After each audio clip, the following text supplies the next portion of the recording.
Primícia é uma confiança tão grande de que nada vai faltar no caminho, que eu já separo a melhor parte no início da jornada. Você quer um exemplo prático de confiança de Deus, de que nada vai faltar? O maná que Deus enviava para o povo no deserto. Irmão, Deus poderia mandar maná de sobra para que eles acumulassem e consumissem ao longo do dia, mas não era assim que Deus fazia. Todos os dias Deus enviava uma nova porção, e Ele pedia para que as famílias não guardassem, porque vai ter no dia seguinte. E ainda assim algumas famílias guardavam. A falta de confiança de que Deus vai prover amanhã faz com que eu tente acumular tudo para hoje. E sabe o que é interessante?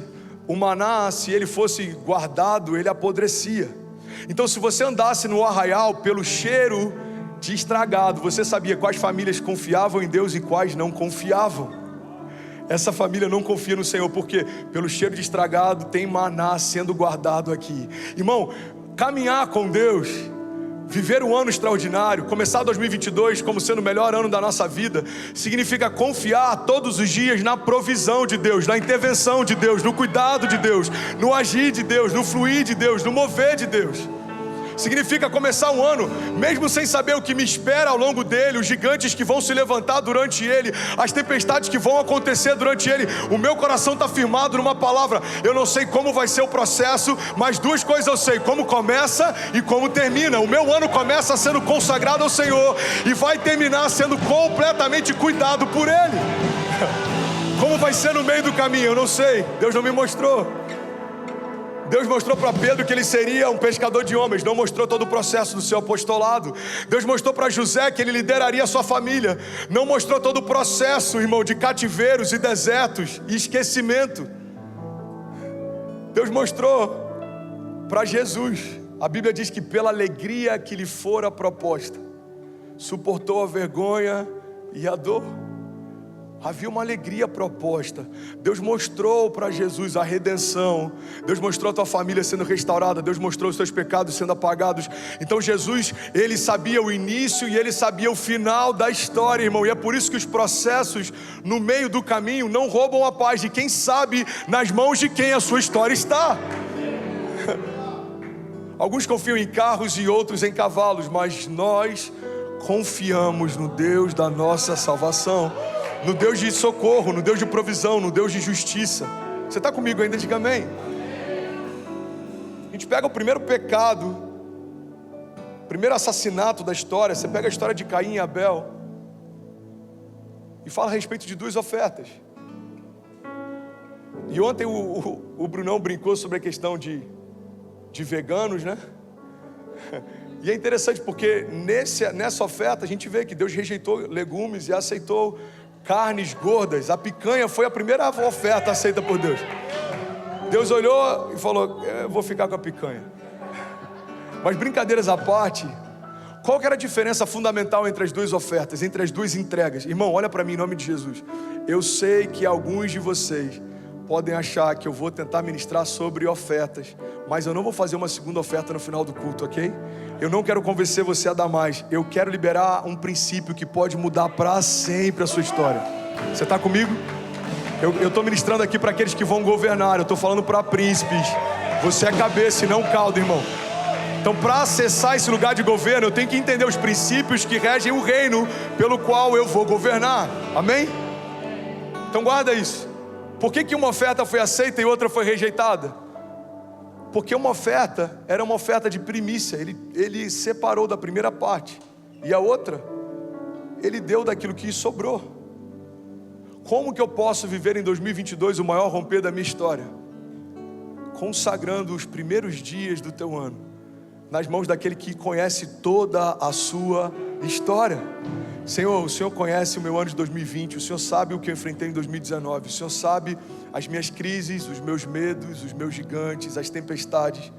O Senhor sabe também o que me espera em 2022. Por isso, eu abro mão do controle da minha história, porque eu sei que o Senhor tem o que é melhor para mim. Eu abro mão dos meus sonhos, dos meus projetos, e eu quero viver a Tua vontade em cada dia de 2022. Você pode declarar isso em nome de Jesus? Levante suas mãos, declare isso com autoridade. Diga: Pai, eu te entrego o controle Faz o que o Senhor quiser em 2022. Fala, desde o princípio desse ano, eu te entrego tudo. Meus sonhos, meu coração, meus pensamentos, a minha casa, a minha família, tudo que eu tenho é teu. Seja feita a tua vontade, assim na terra como já é feita no céu. Você pode celebrar Jesus no seu lugar.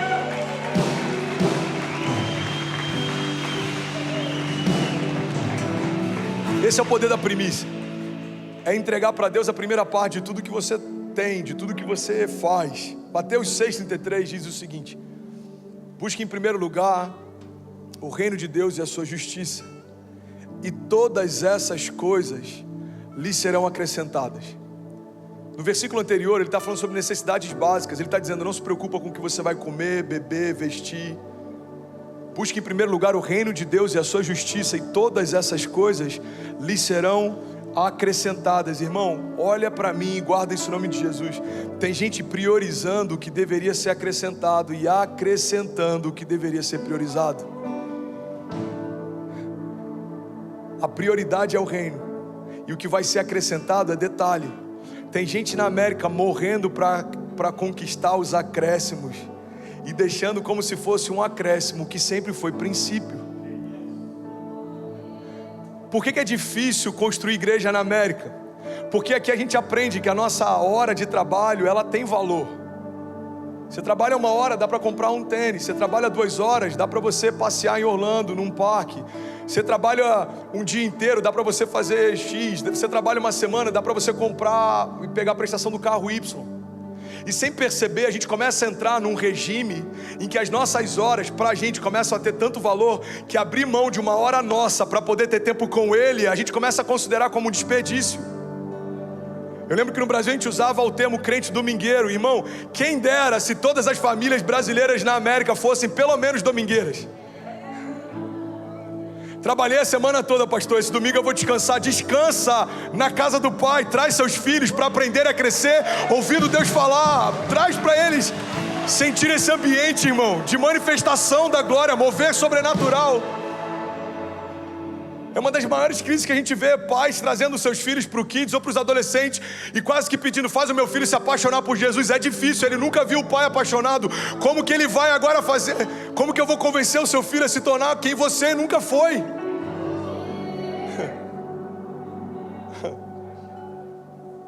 Eu não sei se eu já falei sobre isso, mas eu tinha um amigo, cara, que sempre me impressionava, porque ele saía com a gente na balada, ele estava em todos os programas, mas ele nunca bebia e ele nunca fazia nada de errado. Ele estava lá, mas ele não se misturava. E ele era evangélico, e aquilo me chamava a atenção. Eu falava, cara, ele é diferente.